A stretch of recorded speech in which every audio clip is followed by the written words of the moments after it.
Olá, estou aqui mais uma vez para falar mais um pouco, né, da minha história. O que eu vou falar hoje é, assim, mais um comentário, uma percepção é, de como hoje eu percebo do meu tempo de adolescência, né?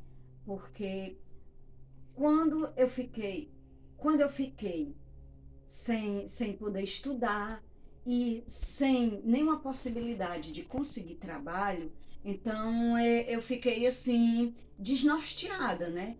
Sem saber o que fazer, sem trabalhar, sem estudar. Eu ia passar o resto da minha vida debaixo das asas dos meus pais, né? E isso me deixou um pouco desesperada e sem saber direito o que eu estava fazendo, né?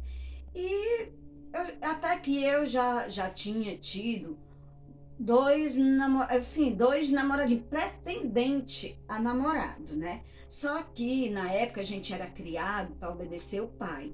Quando os rapazes chegavam para mim, eu já tinha mais de 19 anos, e os rapazes, esses dois, né? Um em cada momento, chegou para mim e interessado em namorar comigo, eu dizia que eles tinham que falar com meu pai. Se meu pai deixasse, eu namorava, né?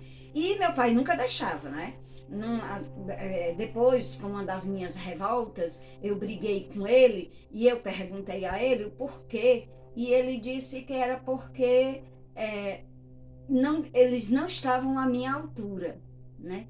Pelo que ele dizia, eles não tinham um estudo adequado, né? Não tinham um emprego adequado, então não estava à altura para namorar comigo e para um dia casar comigo, né?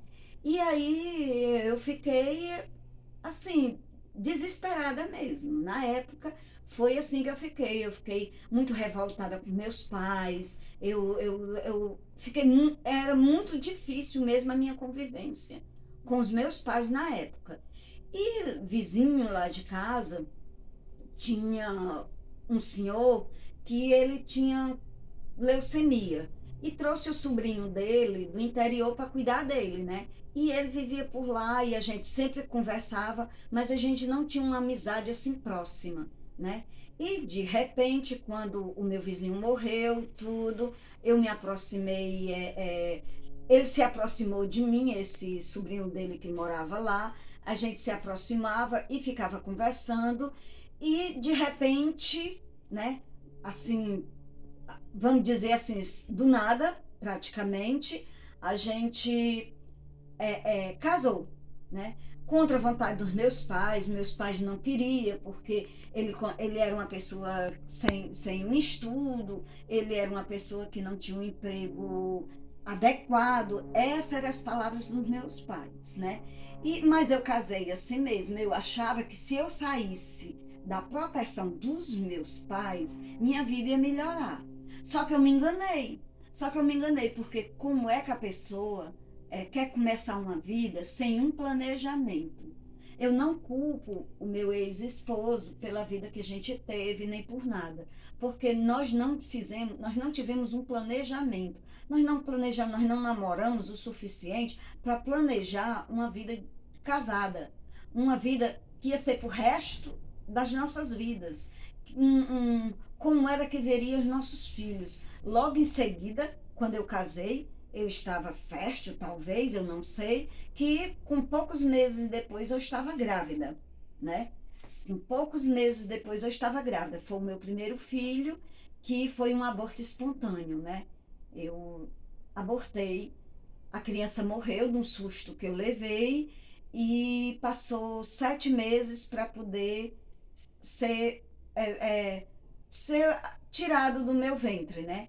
E depois disso eu engravidei de novo e tive 4 filhos.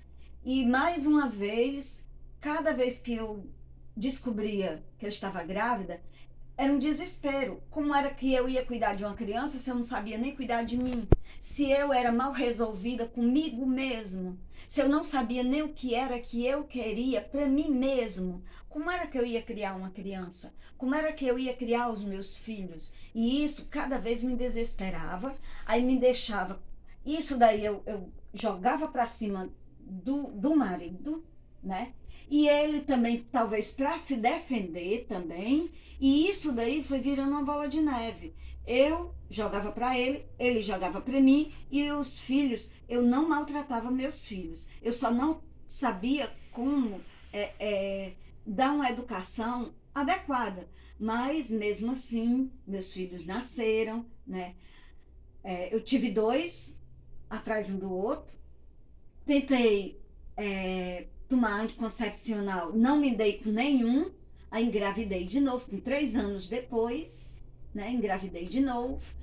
E com 1 ano depois eu estava com a minha filha nos braços. Então fiz ligação. Tive 4 filhos.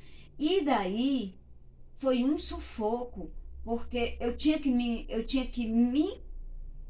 descobrir para poder saber o que era que eu queria por meus filhos. Foi uma batalha muito grande entre eu e eu, né? Mas no próximo vídeo eu continuo a falar dessa batalha.